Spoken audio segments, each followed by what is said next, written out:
สบายดีเด้อพี่น้องสุขคนเนาะวันนี้ก็จะได้มาอัปเดตไก่แถวบ้านนอกบ้านนาเด้อพี่น้องเด้อตามซุมซนเขาเจ้ามีไก่เลี้ยงคือกันพี่น้อง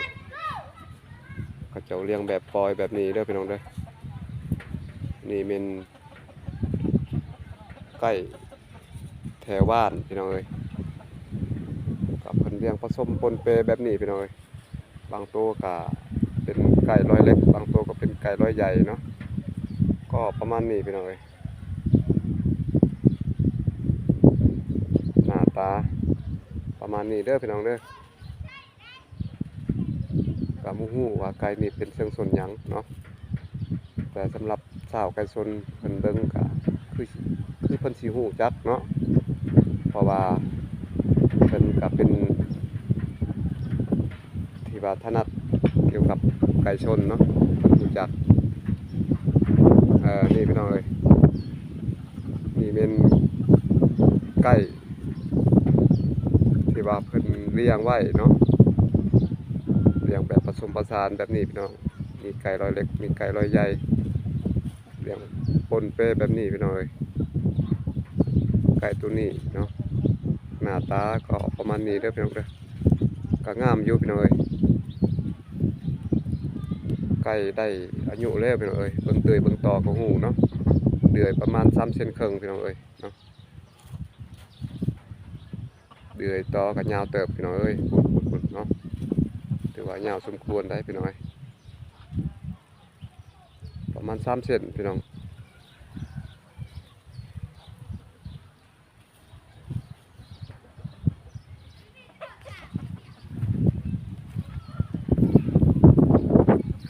โอ้สวยตัวนี้พี่น้องอันนี้ก็เป็นไก่เพิ่นเลี้ยงตามชนบทเด้อพี่น้องเด้อ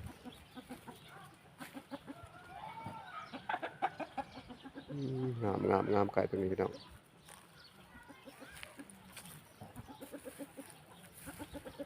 นี่ไก่พม่าเนาะไก่แม่ก็งามเลยพี่น้องเอ้ยหางดกอกตั้งเนาะโอ้ตัวแม่ก็งามพี่น้องเอ้ยความสลัดนี่ความสลัดนี่ครบเด้อพี่น้องเด้อไก่พม่าไก่ตามบ้านนอกบ้านนาเนาะ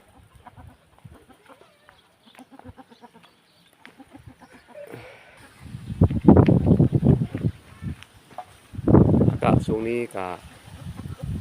แห้งแน่เนาะพี่น้องเนาะมีลมแต่ว่าสำหรับไก่พม่านี่แข็งแรงดีเด้อพี่น้องเด้อคันว่าไก่ได้อายุแล้วก็ถือว่า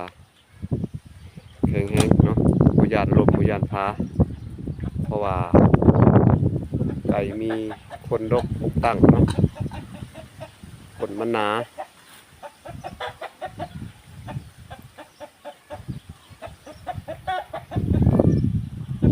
งามไก่ตัวนี้พี่น้องเอ้ยเดือยก็ยาวเดือยตอก็ยาวเติบเลยมีไก่แม่เนาะไก่แม่ก็งาม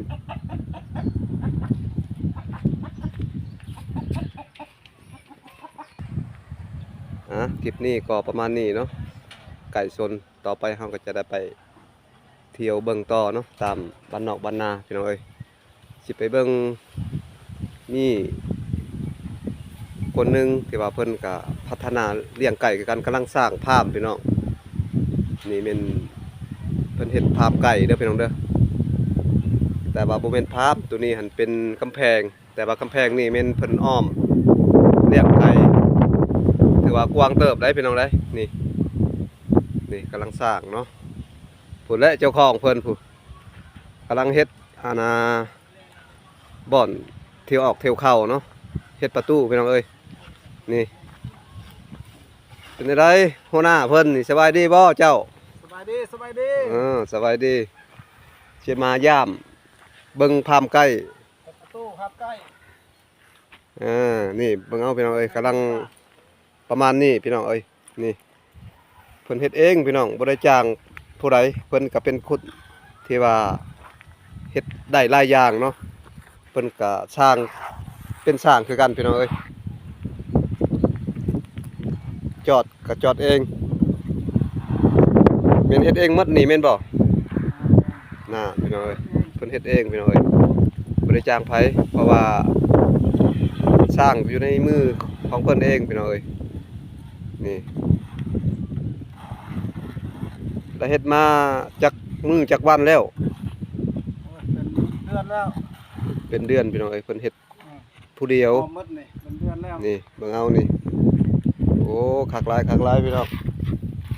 ชำสิปอยไก่เนาะชำสิปอยไก่นี่แต่ว่าไก่น้อยนี่ปล่อยบ่ได้ไก่น้อยต้องได้ครั้งแต่ว่าสำหรับปล่อยไก่ใหญ่พี่น้องเอ้ยเนาะไก่ใหญ่นี่ได้เพิ่นเฮ็ดนี่ก็เฮ็ดเฉพาะปล่อยไก่ใหญ่เพราะว่าไก่น้อยนี่ปล่อยบ่ได้เนาะต้องได้ครั้งเพราะว่ายังอนุบาลในเมื่อว่ามันใหญ่แล้วปล่อยได้พี่น้องนี่เบิ่งเอาเด้อพี่น้องเด้อนี่แม่นพิธีชีวิตตามชนบทตามชุมชนเด้อพี่น้องเด้อประมาณนี้เนาะอันนี้เพิ่นกำลังสร้างอ้อมตานางเนาะสร้างหัวสบายเลี้ยงเป็ดเลี้ยงไก่พี่น้องเอ้ยแต่ว่าเป้าหมายหลักๆกับเพิ่นอยากเลี้ยงไก่นี่แหละเนาะเลี้ยงไก่เป็นอาชีพเนาะไก่เพิ่นก็หลายอยู่แต่ว่าเพิ่นก็ยังทันได้ลงทุนปานใดเนาะหากะประมาณ 2-3 โตวประมาณนี้แหละนี่เนาะเพิ่นก็ขังอยู่เลยแต่ว่าช่วงนี้ก็ล่มแด้พี่น้องเอ้ยนี่โอ้ตัวนี้ก็งามเด้อพี่น้องเด้อเบิ่งเอานี่นี่นี่คนจนเฮียนหมดนี่นี่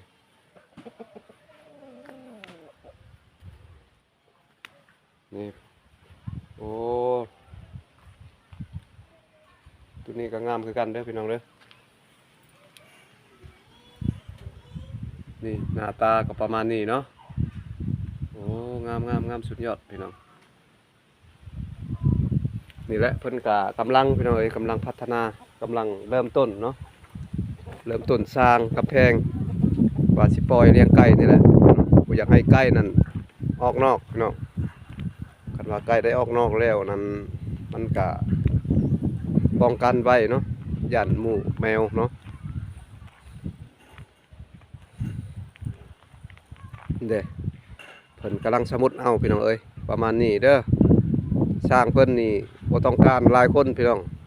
คนหนึงก็เฮ็ดได้เนาะ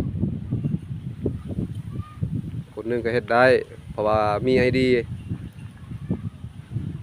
มีเทคนิคเนาะวิชาการแต่ละคนนั้นมันก็แตกต่างกันเนาะประมาณนี้เด้อพี่น้องเด้อนี่ก็ถือว่าเป็นคลิปที่ว่าได้ไปเที่ยวตามบ้านนอกบ้านนาตามชุมชนเนาะแต่ละแห่งมันก็แตกต่างกันนี่อยู่ในนี่ก็มีไก่พี่น้องนี่โอ้ไก่เพิ่นก็หลายเติบอยู่เด้แต่ว่าเพิ่นก็ยังบ่ทันได้พัฒนาหลายโตวเนาะก็ประมาณ 3-4 โตวประมาณนี้แหละ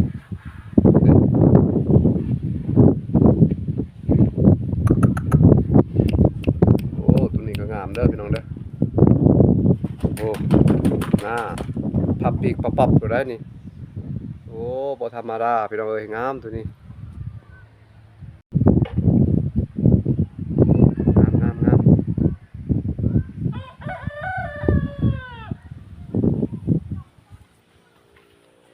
คลิปนี้ก็ประมาณนี้เด้อพี่น้องเด้อยังสิมีคลิปต่อไปเนาะสิพาพี่น้องรับเบิ่งรับชมนำกันเนาะพี่น้องเนาะก็อย่าลืมติดตามเบิ่งนำกันเด้อพี่น้องเด้อ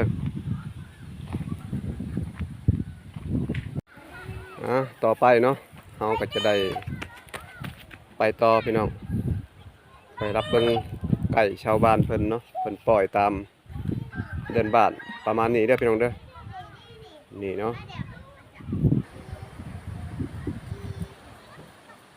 งามสบายดีล่ะ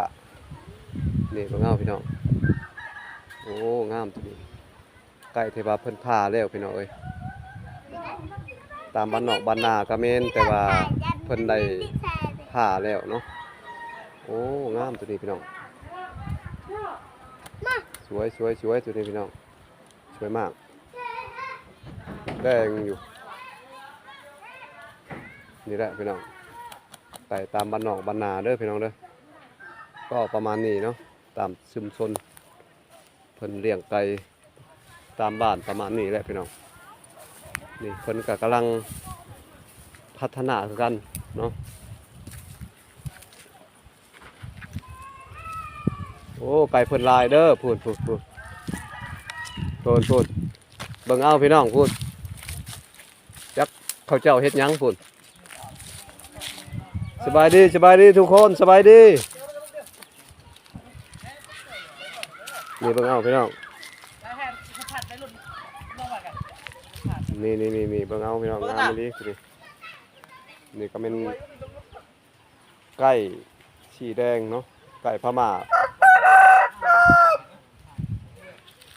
โอ้งามจะได้มาสัมภาษณ์วัยรุ่นเด้อบัดนี้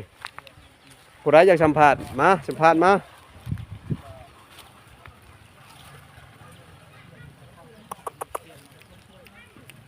นี่แหละพี่น้องเอ้ยไก่ตามบ้านนอกบ้านนาก็ประมาณนี้เด้อพี่น้องเด้อ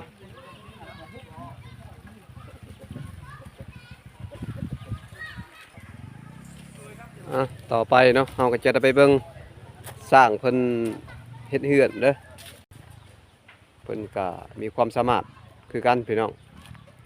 เพิ่นว่าเฮ็ดเองเร่งไอ้น้องเฮาเร่งใกล้สิแล้ว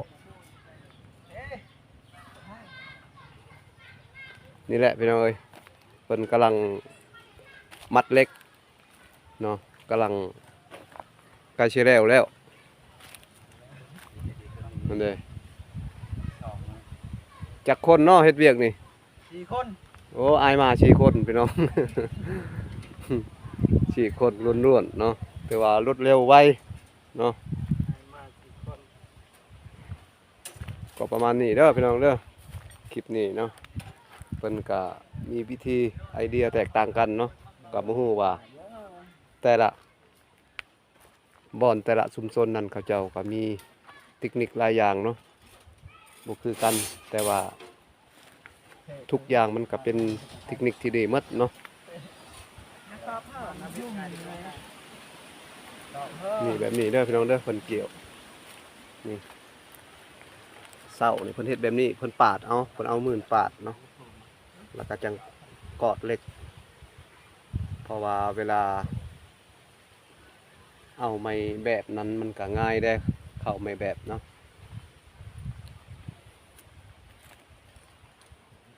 นี่เป็นพิธีชีวิตตามชุมชนเด้อพี่น้องเด้อ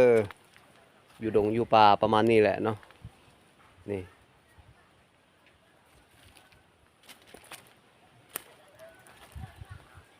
ต่อไปเฮาก็จะได้ไปเที่ยวอีกไปเรื่อยๆพี่น้องไปเที่ยวไปเบิ่งไก่ชนเพิ่นเนาะตามบ้านนอกบ้านนานี่แหละเนาะที่ว่าเพิ่นได้ปล่อยพูนพี่น้องเฮ็ดแล้วตัวนึงพูนโอ้งามพี่น้องเอ้ยตัวนี้ก็งามได้อพี่น้องเด้อนี่ก็ฮอดหมู่บ้านอีกแห่งหนึงเด้อพี่น้องเด้อก็มีไก่คือกันเนาะเพิ่นก็เลี้ยงปล่อยแบบเดียวกันพี่น้องนี่เบิ่งเอาโอ้งามพี่น้องเอ้ยโอ้ตัวนี้งามพี่น้องสวยตัวนี้ตัวสานี่พี่น้องเอ้ยนี่หน้าตากะประมาณนี้เนาะพี่น้องเนาะก็งามอยู่อันนี้ก็ถือว่าตามบ้านนอกบ้านนาที่ว่าเพิ่นเลี้ยงปล่อยโอ้งามพี่น้องเอ้ยคนเรียบงามสวยอยู่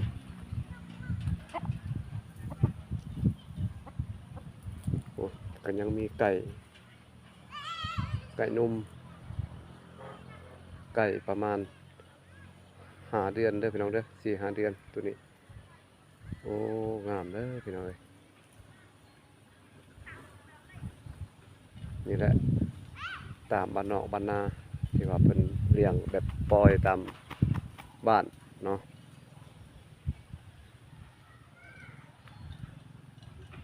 นี่โอ้งามตัวนี้พี่น้องไก่นุ่มน้ายังบ่มีเดือยพี่น้องเอ้ยยังบ่มีต่อบ่มีเดือยเด้อไก่ยังอ่อน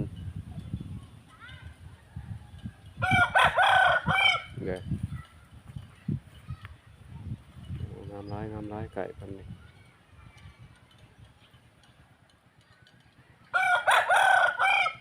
เราจะได้ไปเที่ยวต่อเนาะแต่ละบอน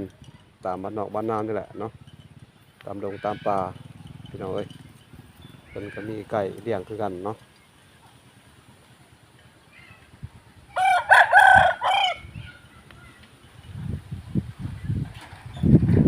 ต่อไปเราจะไปเบิ่งต่อตอนนี้ก็ฮอดอีกบ่อนหนึงพี่น้องเห็นเพิ่นเลี้ยงไก่คือกันพี่น้องไก่เพิ่นก็ค้างไว้อยู่ทางในพี่น้องเพราะว่าช่วงนี้อากาศก็มีลมมีหนาวเนาะมีลมพัดมามันก็หนาวก็เลยเพิ่นก็ค้างไว้อยู่ทางในพี่น้องตัวนี้ก็เป็นไก่ร้อยประมาณ23 24ประมาณนี้แหละพี่น้องเป็นไก่นมเด้อพี่น้องเด้ออันนี้ก็เป็นไก่นมเนาะพี่น้องเนาะนี่ก็เป็นตัวหนึ่งอีกที่ว่าตามชาวบ้านเพิ่นเลี้ยงปล่อยระบบแบบอันนี้ก็เป็นไก่ตัวหนึ่งอยู่ในชุมชนที่ว่าเพิ่นก็มักไก่คือกันโอ้งามคือกันเนาะไก่ตัวนี้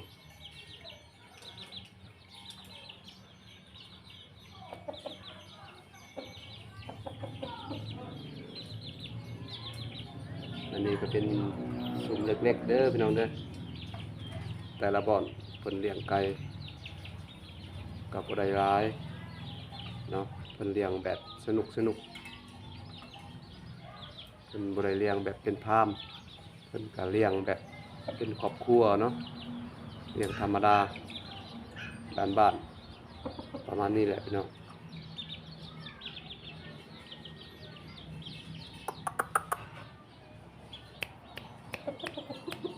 หูจักอยู่ได้เนาะหูจักความอยู่ไก่เพิ่นนี่